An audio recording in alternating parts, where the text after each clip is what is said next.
Ley del Efecto, tu podcast de salud y bienestar, donde hablamos de datos y no de relatos.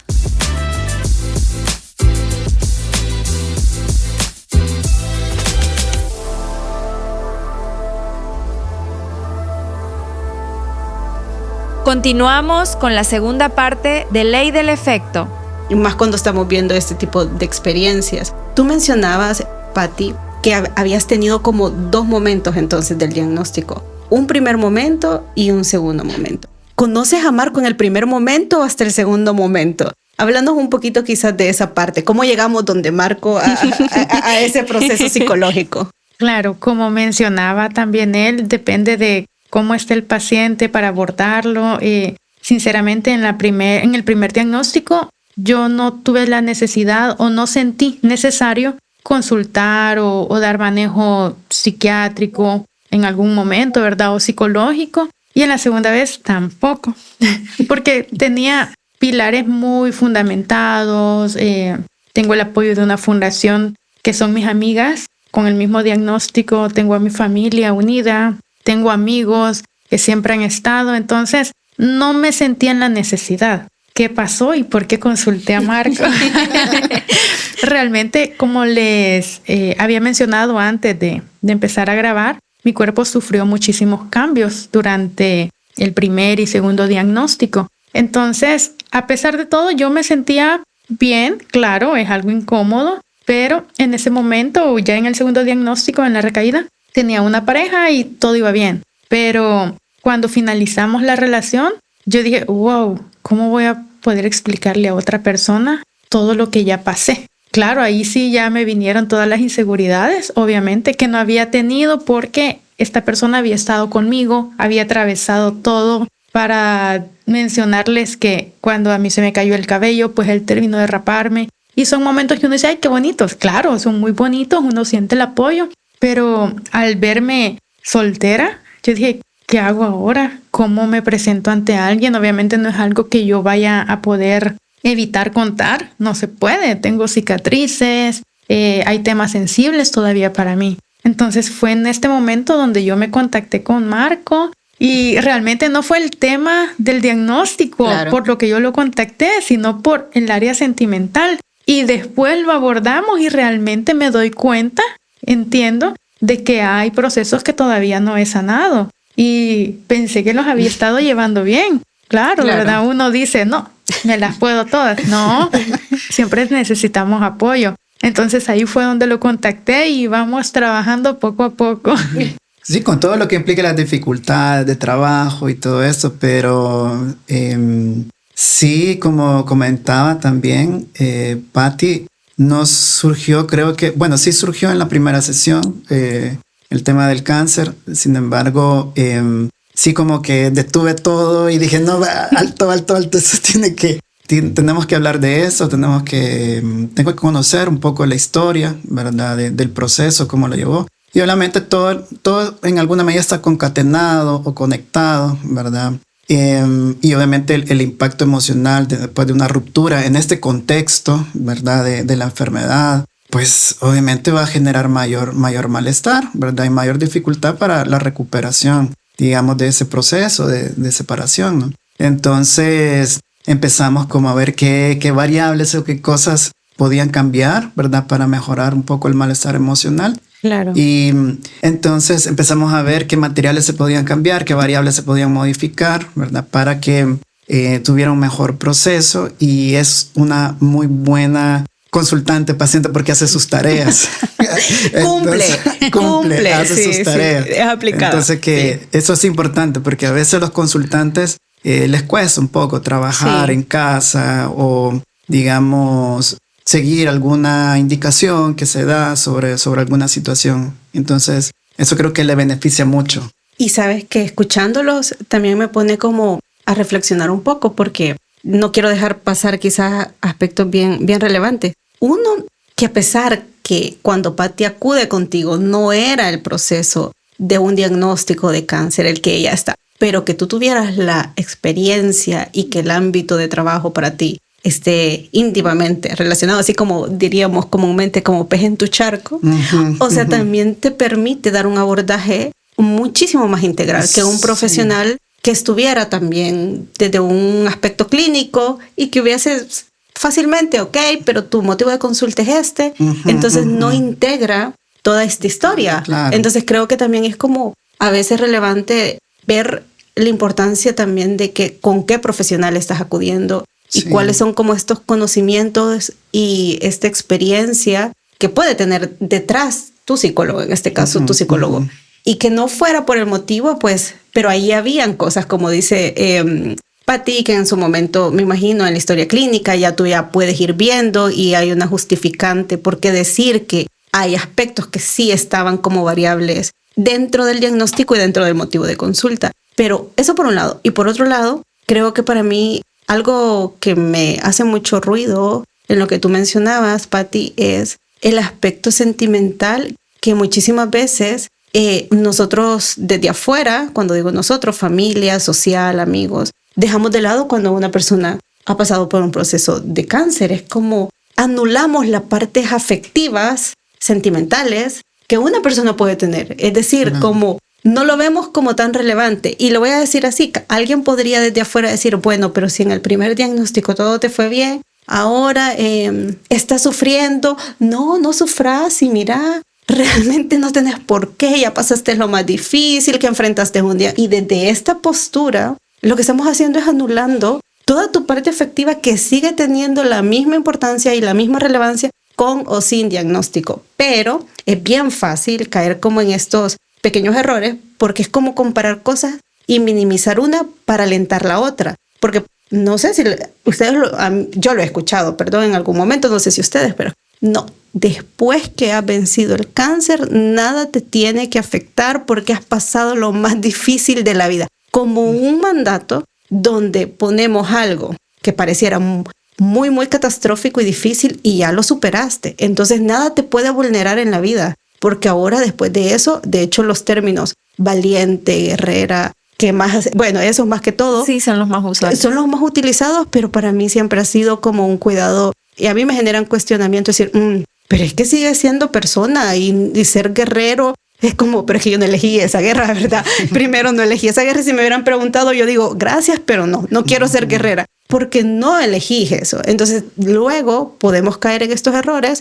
donde a lo mejor minimizar que una ruptura sentimental o el deseo de querer tener una relación a posterior es importante y relevante y que puedas sufrir por eso. Es decir, logran entender como mi punto de decir, podemos caer en esos errores de minimizar algo que sigue siendo importante con tal de, también creo que ahí es donde dirían las abuelas, ¿no? Las buenas intenciones es el caminito directo al infierno, porque de buenas intenciones a lo mejor cuando no tenemos las palabras adecuadas es porque estás sufriendo por esto. Sí, vos, admirable por todo lo que has pasado. No, para mí es importante y es completamente importante si vemos al ser humano integrado desde todas las áreas que nos constituyen. No solo me constituye una física, es todo lo demás, los complementos. Entonces creo que también es bueno hablar de ciertos tabú o ciertos aspectos que tenemos nosotros en cómo vemos a las personas que también han pasado por procesos de diagnóstico de cáncer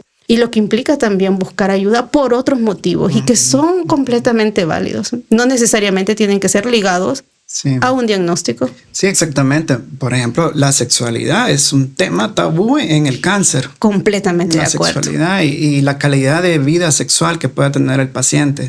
Son temas difíciles de abordar. Y ¿verdad? cómo se puede percibir la persona, porque realmente hay un duelo físico y yo creo que vas enfrentando pequeñas etapas donde vas viendo tu cuerpo cambiar, vas perdiendo autonomía en algunos momentos y en alguna etapa de tu diagnóstico. Y lo que puede implicar verte, como ya decía Patti, sin cabello, verte a lo mejor con un sobrepeso producto del tratamiento y tener esa sensación que no es tu cuerpo, no eres tú. Y la parte sexual es como nadie te la pregunta.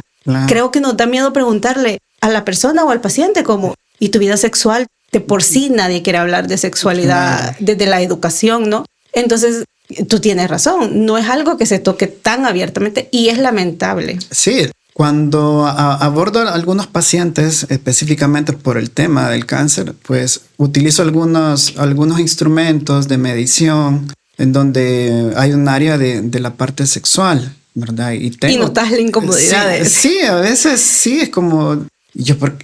incluso el mismo paciente a veces, ¿por qué tengo que pensar en eso? Es algo importante para ti, para cualquiera, ¿verdad? Claro. Entonces, si no quieres contestarle, digo, no contestes, pero creo que es algo importante, claro, que hay que abordar si en algún momento te causa malestares. Entonces, sí, es como difícil de abordarlo porque probablemente por un tratamiento incluso haya pérdida de líbido, ¿verdad? De deseo sexual, ¿verdad? O el mismo deterioro funcional no permite pues que el paciente esté como más centrado en eso y que le afecte su calidad de vida. Pero en fin. Es que hay una serie de cosas que se ven anuladas definitivamente, porque ahorita que los escucho y estas reflexiones, tal cual, vea, se recibe el diagnóstico y entonces es como, bueno, es esto. Y ya lo demás, a saber qué pasó. Ahorita lo importante es que se cumpla este objetivo, se cumpla esto otro y los otros aspectos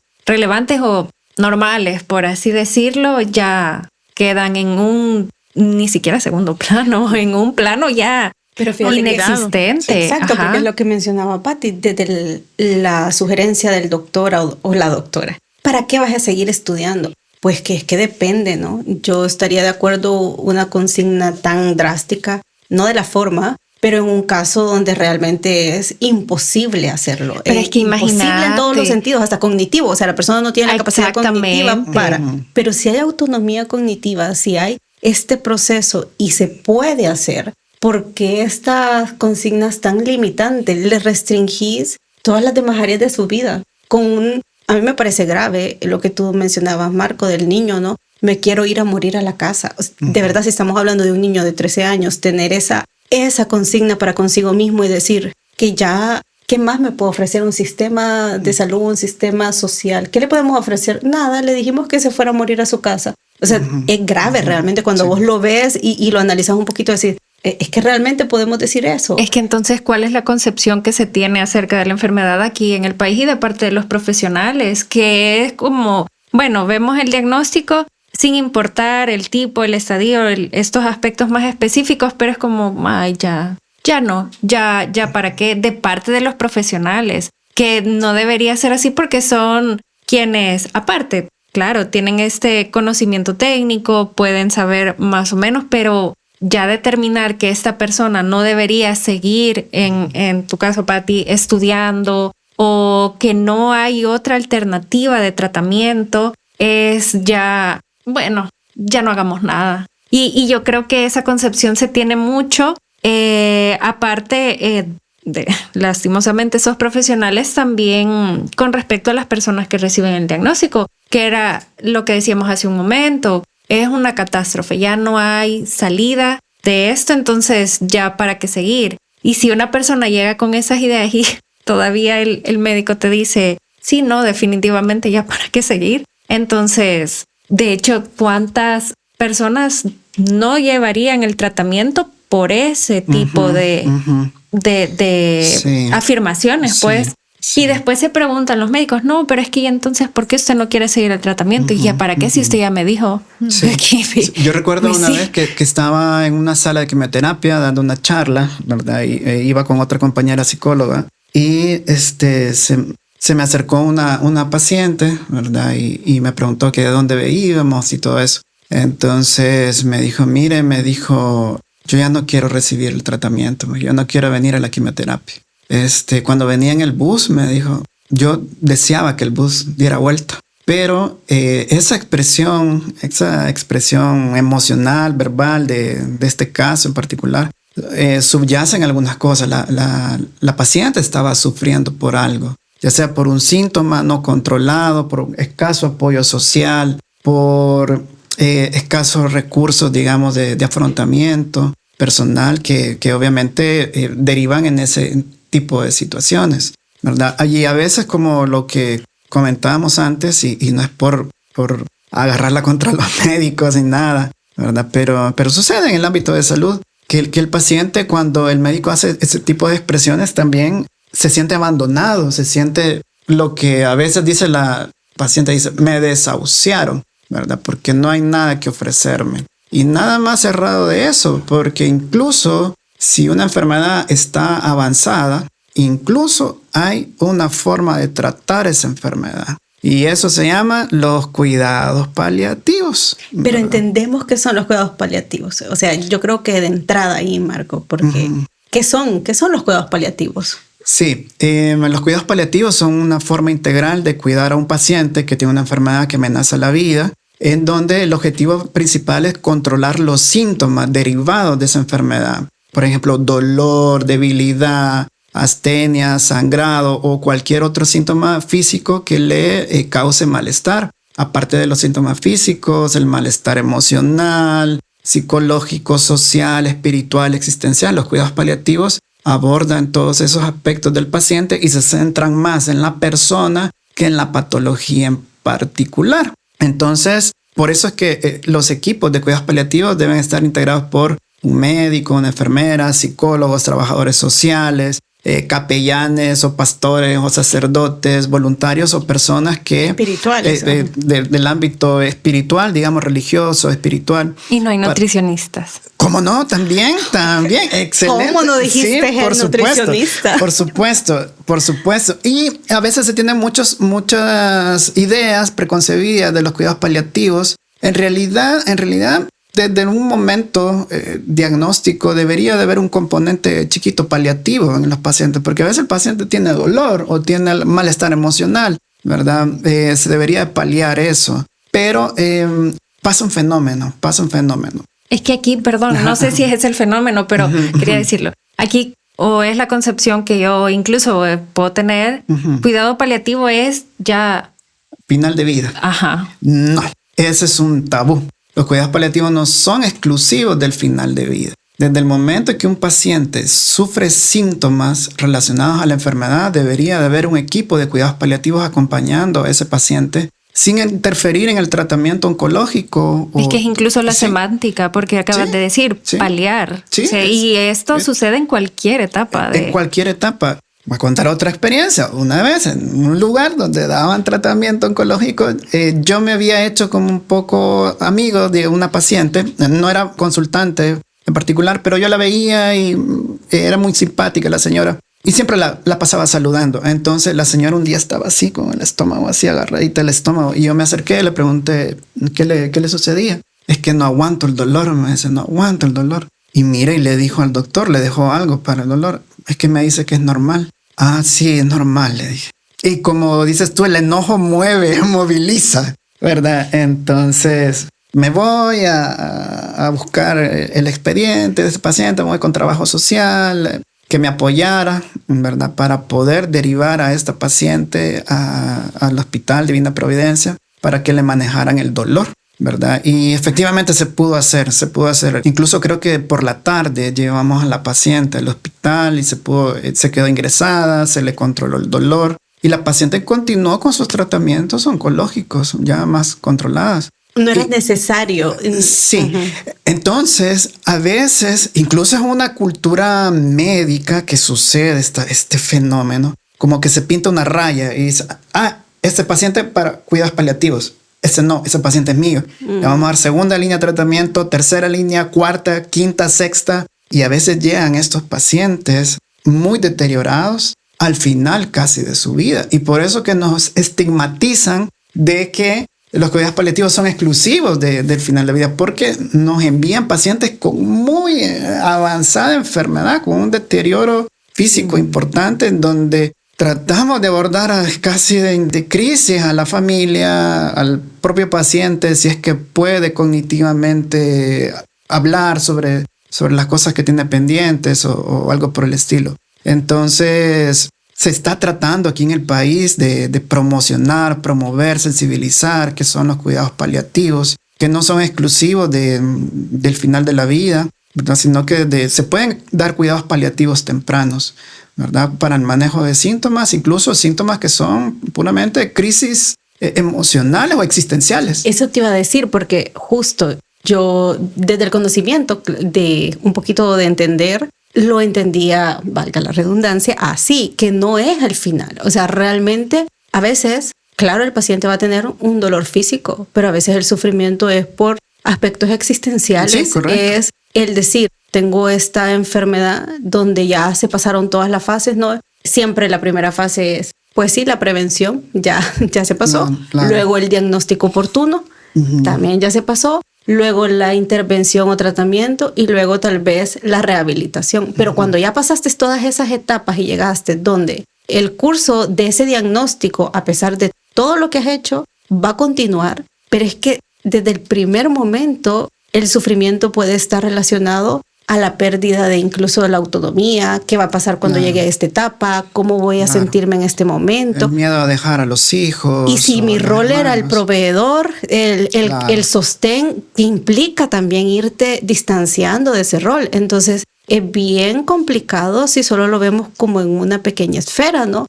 Porque no lo es. De hecho, los cuidados paliativos tienen eso, ¿no? Acompañar, mitigar y estar presentes con el paciente a lo largo del transcurso de los estadios que va a tener, porque me imagino que van a haber unos donde a lo mejor esté bien, se sienta bien, hagan otros no, pero ese acompañamiento constante es lo que ayuda a que no exista un sufrimiento innecesario, porque da el caso que tú mencionas, el decir es normal que tenga una respuesta de dolor dado un diagnóstico, pero es que hay otra forma donde no es necesario. Es normal que se presente. Lo que no es normal, entre comillas, es que no hagamos... Que continúe con dolor la paciente. Existiendo. Es que esa es la palabra. Existiendo alternativas para no tener que afrontar ese dolor de esa forma. Entonces ahí es donde vos ves y decís, ok, si hay otras alternativas, ¿por qué las negamos? ¿Por qué no las comunicamos? ¿Por qué no las hacemos accesibles? Si no existieran, pues bueno, ¿verdad?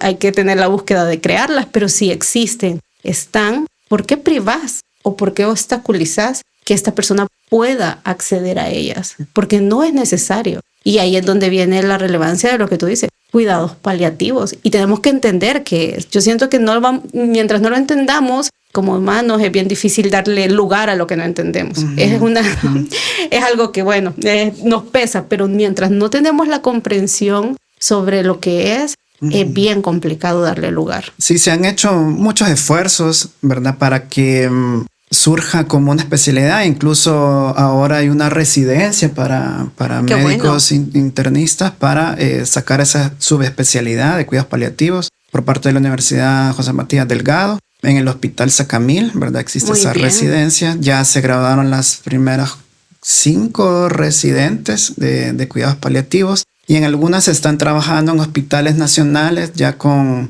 este enfoque. En el ministerio, digamos, en la estructura de salud gubernamental, pues hay unidades del dolor y cuidados paliativos, donde hay por lo menos una persona con ciertas habilidades ya o sensibilizada de cómo abordar ese tipo de pacientes, pero realmente como son tantos, pues a veces es imposible, digamos, cubrir o las demandas. Claro, la demanda versus lo que tenemos. Recurso. Ajá, el recurso. También el hecho de saber que quién acompaña a una persona con estos diagnósticos. Yo creo que nadie está preparado para ser cuidador, nadie está preparado para enfrentarse a diagnósticos donde a veces tenés que ser tú quien asuma los cuidados del transcurso de la enfermedad, ir acompañando. Y eso también creo que sería bueno en algún momento, Marcos, tocarlo, los roles de los cuidadores, quienes se dedican a cuidar, porque siempre me ha parecido que es un sector poblacional que